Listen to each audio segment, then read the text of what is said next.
My mind was cast in the mold of human sequential languages, and no amount of immersion in an alien language can completely reshape it. My worldview is an amalgam of human and heptapod. Before I learned how to think in heptapod B, my memories grew like a column of cigarette ash, laid down by the infinitesimal sliver of combustion that was my consciousness, marking the sequential present. After I learned heptapod B, new memories fell into place like gigantic blocks, each one measuring years in duration, and though they didn't arrive in order or land contiguously, they soon composed a period of 5 decades. It is the period during which I know Heptapod B well enough to think in it, starting during my interviews with Flapper and Raspberry and ending with my death. Usually, Heptapod B affects just my memory. My consciousness crawls along as it did before, a glowing silver crawling forward in time, the difference between being that the ash of memory lies ahead as well as behind. There is no real combustion, but occasionally I have glimpses when Heptapod B truly reigns, and I experience past and future all at once. My consciousness becomes a half-century-long ember burning outside time. So the story is about aliens coming to the orbit of the Earth, and they are setting up screens on the surface to try and communicate with humans to establish first contact. In the story, we follow Louise and Gary, a linguist and a physicist. They are two established scientists in their domain, and they are on their quest to successfully communicate and exchange with the aliens.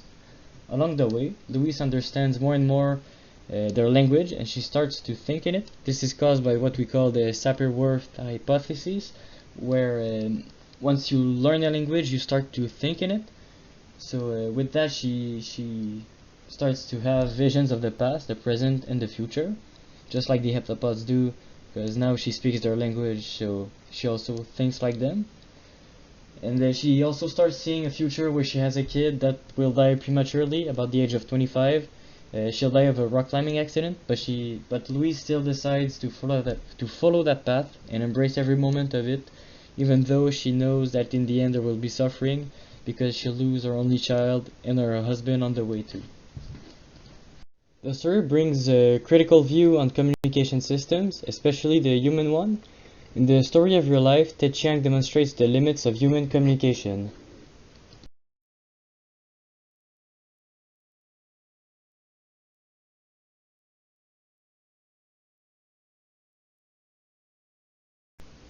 Ted Chiang starts by introducing a brand new communication system, the one of the heptapods, which is semi-serigraphic compared to ours that is glottographic. So we write and talk linearly, one word at a time, and we speak, read, and talk from the beginning to the end of the sentence, whereas the heptapods write in a circle with no beginning nor end, and with the whole idea all at once, as you see with the circles on the right. Their communication is purposeful and meaningful, where ours is chronological. We are stuck to the barriers of time. Their language knows no time. They have two different systems of communication. They're written and spoken, but we only have one. Our written system is just the equivalent of our spoken one. So he demonstrates that we are really limited from a chronological point of view, and because we only have one system, wasting a potential second.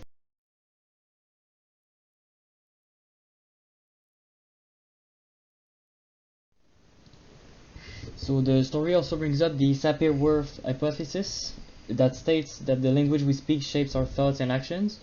It is still an actual and controversial topic among linguists of the world. There are two sides to the theory: the strong version, which says that the language that you speak determines your thoughts, and the soft version that says that the language that you speak influences your thoughts. Most linguists tend towards the last one because translation disproves language determinism by the fact that if you think in one specific way, you shouldn't be able to translate into another system of thinking. That's what's represented with the quote here: the limits of my language are the limits of my world.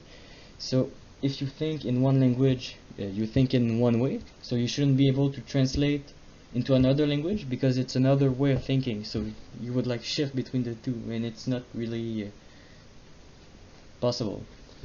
So the story brings up to date this debate because it relies on the strong version of the theory for Louise to be able to think like heptapods and have time flashes. So it sparked again the debates among the linguists.